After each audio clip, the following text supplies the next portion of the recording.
did a couple different plans of how this could come about. Now keep in mind, this is all on city property, so it kind of helps us in that direction there. So if you could, I'm going to pass these around a little bit here. And we can just start in the center and go either way there.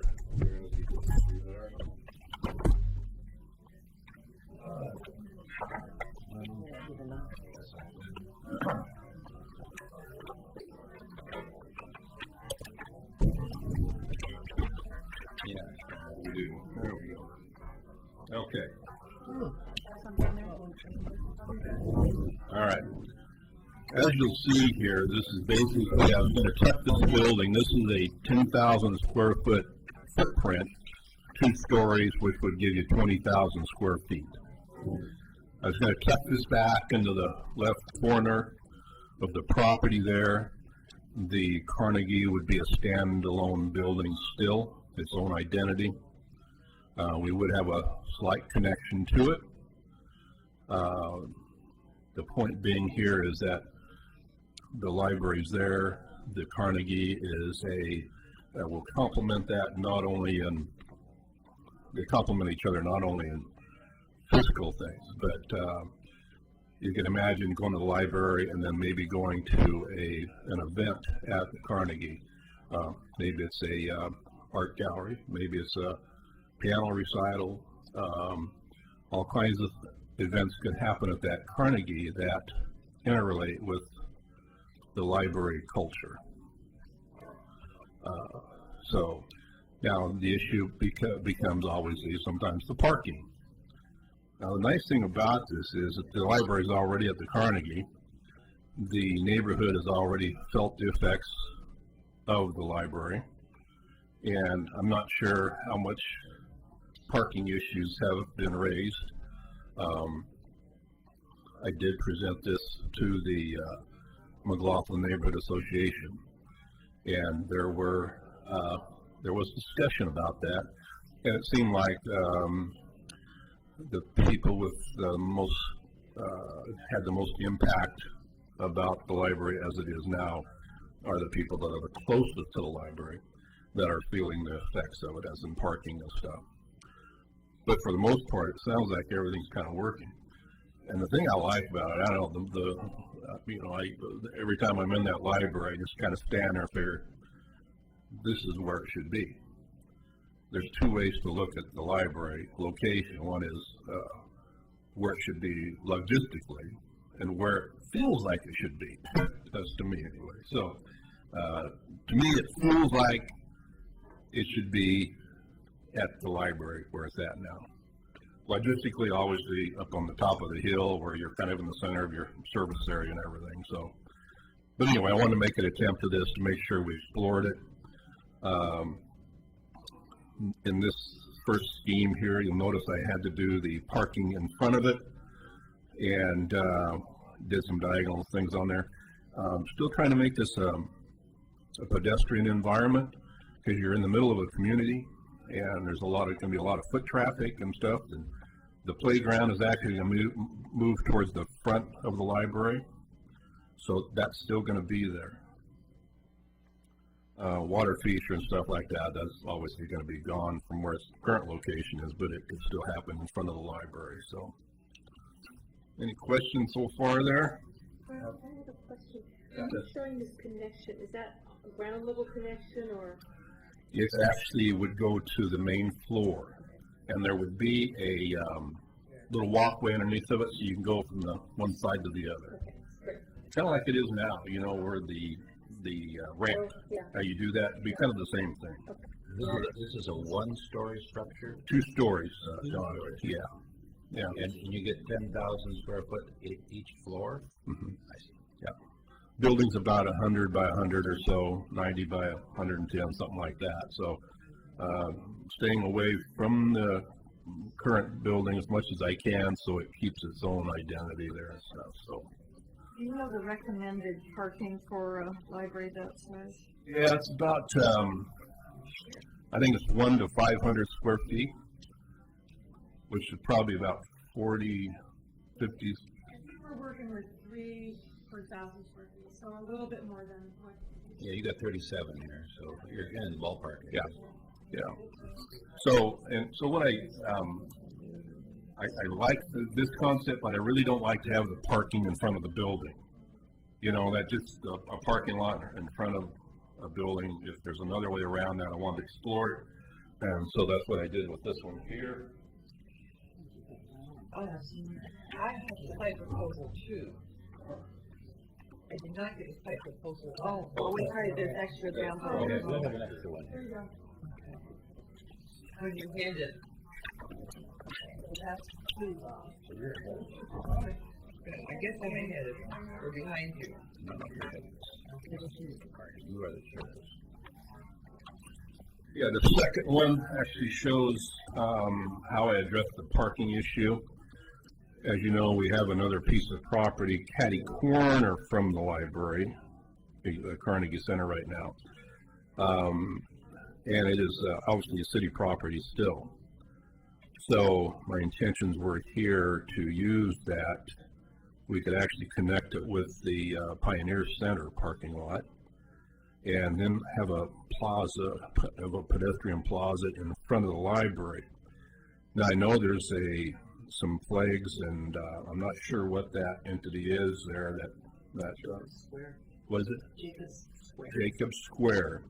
If there's a possibility of moving that to the pedestrian plaza in front of the new library here. Is that part of the Peace Garden? Japanese family donated that square block to the city, so Okay. probably need to stay on the block somewhere. Okay. And then I'd be happy to look around there and see if we can maybe move it closer to the building or something like that. But anyway, this was my thoughts so far here. And the parking issue, I think, is addressed kind of well. We create this kind of a real pedestrian street surface here. And I'd like to see it go actually from, I think this is John Adams, isn't it?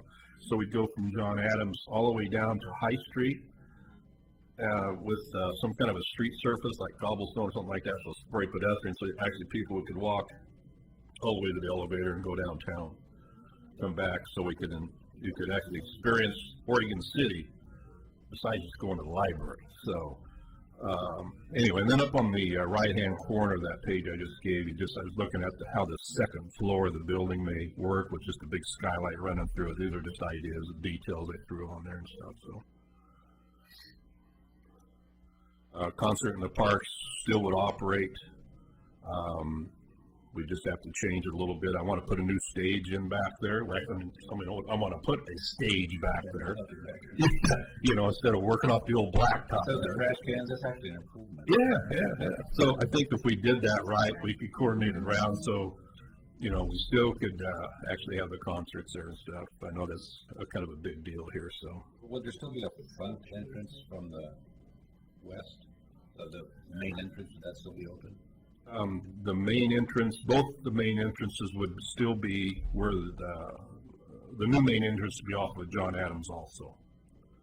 Is that what you're thinking of? Oh, well, I'm just saying, okay, so this is the walkway now that goes into. It's kind of that way. It's actually kind of curvy and stuff, you know, and I didn't draw that accurate of what's exactly Is that there. door still open?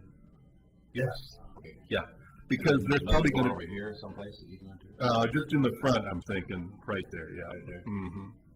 Well, the connection though to the new you have it connected to the new library We're with connected, yeah. Yeah, it's just like a hallway. just a hallway, it's all it is, yeah. Mhm. Brian, for the existing Carnegie Center, you're envisioning saving that space more for performances and events, Well, right? I kind of look at it that way, but I wouldn't be opposed to it being part of the library because that gives you another 6,000 square foot of library space. You know, and that's where the some other kind of, I think that you have, Karen, you have some kind of a historical project that you've often talked about being in part of that too. So I realize there's a kind of a manpower issue and staffing and things like that. So, and I realize it's two-story. But I would, if we were to go with something like this, I would recommend that the way in which we use the Carnegie is in something less than full-time, so that it could be staff less than full-time, you know what I mean? Yeah. Like kind of close part of the time so that that door would be, you know.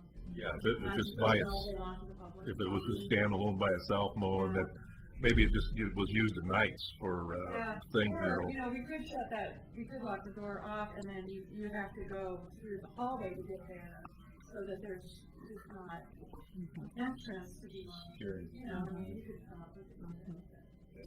But after being down there one night and hearing the harps down there, Oh. it's just, you know, I just keep thinking of them, this Sorry, building, we're gonna have to do a worse job. I know it. Every time I go down there, Mo, this is working for me, so I don't, you Well, know, the harps are real sellers, aren't they? Yeah. They are wonderful. that was a great We'll be deal. back fights in December, right? Okay, Brian, Yes. since, obviously you just can't, plunk a building down without looking at its geology, there's a great big rock there, and I think it's probably the top of even a larger rock. What do we have to do about that? Well, that's why I kind of stayed on the above the grade level as much as I could on, because, and of course, my scheme since I've done this, I had this brainstorm that said, what if we took it down and had the second story, a 2-story building, but the floor was a basement, and we had the playground on the roof. You know. Off the roof, it's like, Well, yeah, I know. Wait for the attorneys to jump on this one, you know. What's going we need? We don't know what kind of water issues are even down there. Yeah, so those are just details. No, we don't worry about that. Irvington refers to it is sinking because of some kind of water issue. That's correct. I don't know if a river runs through it here. River runs through it, yes, yes. And my next little project I'm working on is actually move the Ermentinger house over next to the John McLaughlin house. And that would, because it needs to be, have a nice foundation under it and stuff, so I agree with you. Well, if pioneers could move this stuff, I guess we could. Yes. Now, you're probably wondering what this looks like, so I'm going to pass my last little sheet. I'm sorry, I know when they were doing the addition onto the church, there was that was limited to being a single-story building. When you presented this to the neighborhood association, what was the general feeling about being a 2-story building and not space? There was a couple comments related to the mass of the building, and that came from the people that were like a block away from the building. So obviously they have a real interest in it. I understand that. So was that the 1-story structure? Did that come from the neighborhood, or did that come from the city at all, or? I think the neighborhood, maybe some of in the neighborhood, but it was also the architect because he didn't want to hide too much of the historic structure of the churches. Okay. Now, as you notice, the front, you'll see the little walkway between the buildings there, and the little highlighted yellow part is actually the little passageway from the back to the front that you just walk under it, and also it gives you access into the basement of the Carnegie, which is there now. So, and so the front of the new building, I'm showing kind of a balcony coming off the second floor. If you've been down to the concerts in the park, you notice how nice that is down at that time of night and stuff. It'd be great to be able to come out onto that balcony on a nice evening and enjoy the outdoors there during the evening time. Continue around the building? No, it's just on the front. Has an back there someplace. Yeah, has an overhang coming off the front too for some protection there too. So, I did, so what you try to do here is you've got to figure out, I'm a building designer, so I try to do these things. I like to complement the existing historic structure, yet make sure that the existing building maintains its own identity. So, I did pull a few details off of the Carnegie, as you can see on the left corner of the new structure there. Over on the right-hand side, I left it plain so you can kind of see what the difference would kind of be. But I think there's a way to pull a couple of details off of the existing building and put them on the new one there so they can see that there's a connection there, but there's still individual buildings. So it doesn't necessarily match the brickwork. You don't, yeah, and there's no way we could. They don't make that brick anymore. So I had to do this over on actually a mortuary over in Pendleton, and you just can't find that brick anymore. So if you're going to do it, try to do something that's pretty different, but not totally different. So There's some thought too about adding things that came out with the church building, that the new addition should include some features, but it should be different. yes, yeah. The church is gonna do that too? Yes, and it's gonna look like the Carnegie.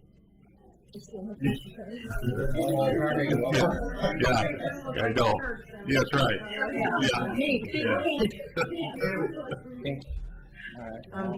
Brian, you know that some of the criteria that came with some of the district funding was that we have a size, and while we can't afford that size, which is around 42,000 square feet, we'd like to be able to be open to it. So, so at least so you realize that we do have some constraints. Yes, and the intentions here, Linda, was to actually have the structure built to where we could actually add a third floor if we needed to also to it. So that puts you at 30,000 square foot anyway, so. Are there sitting regulations about height? Yes. 3 stories is okay. Are there any other questions or comments? We have a lot of business to take care of today. I just say, I've heard about this for a long time. I'm very glad to see it. Thank you. All right, good. And Sharon, one more question. Rocky had mentioned putting a new building behind the Carnegie that would kind of disappear. Yeah. And then moving concerts around to the side. Is that anything you thought about? I heard that one too, Kathy, and it's, it kind of goes back to Don's question about geology, because there's a lot of rock on that side. Yeah. And I think when I was kind of thinking about that a little bit more, all you had to do was talk to some of these concert in the park goers. They don't like that idea too well. So, it's been very successful, these concerts in the park, Yeah, well, I know. And what I was trying to do was keep the elevations of the Carnegie still intact from the street. So once we go behind it and we have this kind of mass behind it, all of a sudden it kind of loses itself. Carnegie does. So, but always willing to explore those options. If there's anything else that you folks would like to have done on this park, just let me know. Have you done an elevation on the north side of your new structure? Do you know what that is? Similar to what you see here? It's it's the other 3 sides I'm thinking are going to be, I hate the word sterile, but they don't have a lot of things going to go on the 3 sides yet. On the Jefferson side, I think it is. I was planning on some corner windows there, kind of reading areas. So I was kind of playing with that. Maybe there's going to be windows across the very top. But no access off of Jefferson. No. I'll give it another door. Oh, come on. Yeah. Oh, thank you, Brian. Okay, great. All right. Your Thanks for time the and effort. opportunity. We'll keep you posted. All right.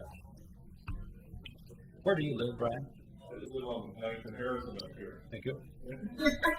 Uh-oh. I'll be up there later for a few. Okay, library director's report. Okay, one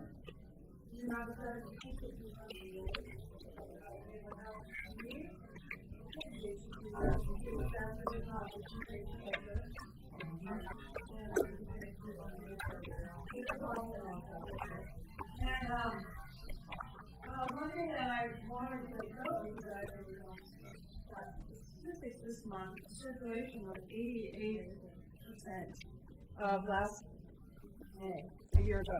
Now the reason for that probably is the fact that a year ago May, we were winding down our business at the Hilltop because we were getting ready to move. So, we've been running about 75 to 80%, and I think that is one of the reasons for the jump. And I'm really going to be interested in looking at June, because June is when we were closed up there for 10 days, and then we moved. And so we should be at 100% of what we did last year. I think that's why there's such a big jump there. All the books were in boxes. They were starting to get in boxes pretty darn quickly at that point, yeah. So anyway, circulation is going along well. Today we achieved a new goal as far as arrangement. We've had our information and our checkout desk distributed in 2 separate places, and we decided to move it back to one counter after the school district, who has been a fantastic partner, let us borrow, because they knew once we moved we would not want to keep, a big countertop that came out of their former school media center. And it's just really great. I mean, it's this big, nice, high counter. And we'll see what it's like to have those 2 things together again. That's very much like what we had at the Hilltop. So we're going to check that out. It helps a little bit with staffing. And we kind of want to move to that model in the new library, so we're trying it out here. Let's see, programs. Last month was the Jackie Hammond Williams Organic Food Program that was attended by 10 very enthusiastic organic food supporters, including Commissioner Nacita. Yay. Woo-hoo. It was great to have them in the building. You have a copy of our, oh wait, let me get to upcoming programs. Tomorrow night, Swinging with Dean. Music programs are very, very popular at the Carnegie, so the people who are staying are already like, what do we do if there's more than 100 people? Like, It was some of my question was that it said 6:45 wherever I read it. Is it starting at 6:45? Oh, that's when the doors open at 6:45. See, it said 6:45, and I thought, no, that's not right. Our mistake. Yeah, the program started at 7. Typically, we try to do that. And since there were a lot of people who were like trying to kind of stay over between 6 and 7 and help us set up, and we decided to like completely lock it down and say, no, please come back at 6:45, and that just helps a little bit. So that's tomorrow night. That's our last program before Concerts in the Park. Last week was a teen advisory board collaboration with the high school, which was the debut of the literary magazine and brought in 27 guests and 16 readers. And our staff that run that said it was very successful, and they were very excited about that program. And then this week you have a little green band. That is one of the promotions that I'm going to be handing out at Saturday Market. This weekend we're doing a collaboration with the Farmers Market and Clackamas County and the Green Building Hotline. That's what it is. Who actually works out of my husband's office in downtown Portland, but is paid by Metro and the counties. And so we're promoting all things green, and I wanted to remind people that the libraries are one of the original sustainable businesses that we have going. Read, return, recycle at your library. And green. I get excited about wristbands. I'm one of those people. Lance Armstrong, my hero. Let's see, our new hours started Monday. It was immediately reflected in the success of our first 10-15 story time that we had on Tuesday, which was attended by the school across the street. 25 kids showed up. So we know that that's just the right thing to do right away. That was awesome. And you do have in front of you a copy of our new finished brochure, which Ingrid Aubrey helped us do. And if you have any comments on those, we only have 1,000 of them. They'll go fast. We can change them. But for now, it's real exciting to have something to hand out with our new hours on it and some other information. We should turn ours back in then for you to hand out, since you only have 1,000. Or, give one to a friend. Spread the news. Let's see, Joanna Rue from our Link Network is retiring August 1st. And so we are going to have a little staff thing for her on our staff meeting in July, and that's July 28th, and you are all welcome to come if you would like to attend. Some of you know her from the district election and all that stuff, the district campaign. And what time? 9 a.m. Or about 9 to 9:30.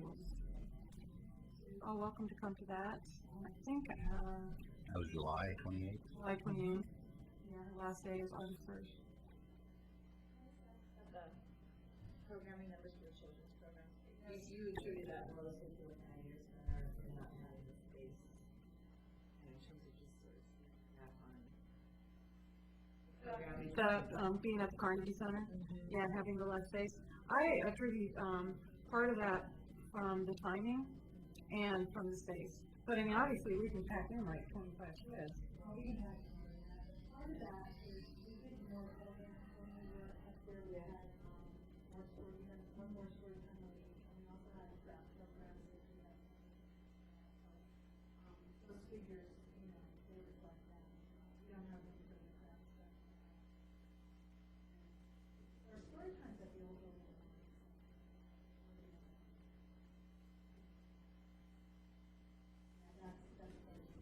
We're thinking about adding another one in September, when school starts again, adding two, preschool ones for the kids that go to different days.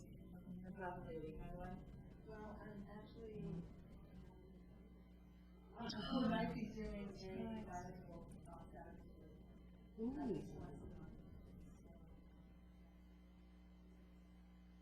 We were talking about that with Brenda.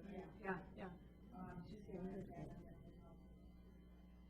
This also, I just remembered, we also had programs during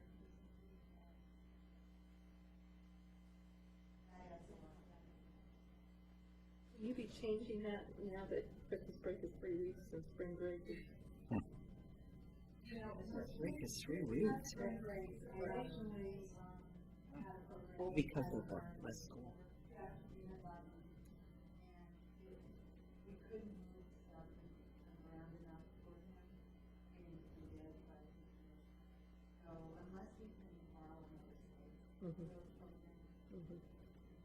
We should look at the Pioneer Center now and see if we can get some things, because they'll let us use space if it can work with their schedule, and you would be surprised at how much they have going on here. They're really packed, yeah. Yeah, as a matter of fact, we're doing some of our programs in the basement of the Atkinson Church this summer, which they've been very good partners too, so.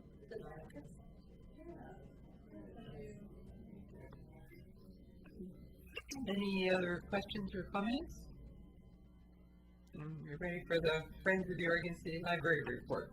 Oh, we're still friendly. Okay, according to our bookstore manager, that we had $1,125 for the gallery, and we had $3,244.96 for the bookstore itself.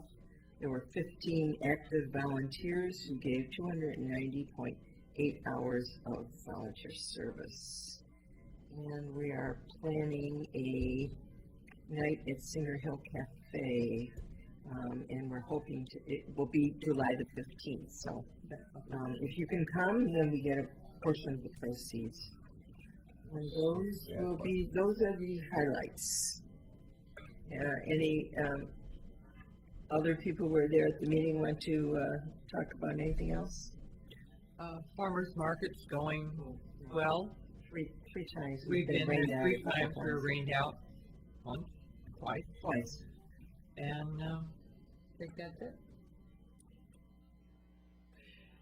And we've been having an adventure with what they call the blue boxes that some of you may notice all around the town. If you're watching, don't put your books in there. We have a cruise. We have a cruise? We have a cruise at the moment. Well, thanks to John Woods. What do we? I don't care. Mr. Wright. Never wrong. Has been working industriously, and to the point where they came and they did have a telephone meet, wasn't it? Were they here in person? With Karen at the bookstore. So there are some interesting things going on with the blue boxes, and they have been reduced down to only 2. I don't know how many we had total. We have 5. We're down to 2 now. Yeah. But we're down to 2, and we're still negotiating some details. But if any of you want the rest of the story, I would consult with Mr. Wright. And that's a reminder that donations are accepted at the Friends of the Library Bookstore That's what I did. during business hours, Monday through Saturday, 11 to 6, Sunday, 12 to 5. And it's tax deductible. Yes. Anything else? Okay. Library Foundation report. Who's going to give the Library Foundation report? I can talk a little bit about that. We're working on developing a logo, a website, talking about fundraising events. Obviously, we're just kind of getting off the ground on that, so we're feeling our way. But I think we're making good progress, and we have an enthusiastic bunch, so we ought to come up with something. And a Facebook page and an informational table at concerts in the park. And all that. So we're starting to, we've been launched, and we'll see where it goes. And if any of you would like to participate and help with the foundation, we will be meeting again next week. Wednesday? Week after next. Week 2 after, weeks. 22nd. 2 weeks, the 22nd. Yeah. We can't kick out the city commission out of, out of the chambers. To say everybody here is for the foundation. Okay. Next is new business. Does any board member have anything they would like to report or share with us? Okay. Okay, our next regular meeting will be on July 13th, 2011. Same time, same place, 4:30. And right now, we will be going into an executive session. Today is June 8th, 2011. And the executive session will be called to order momentarily.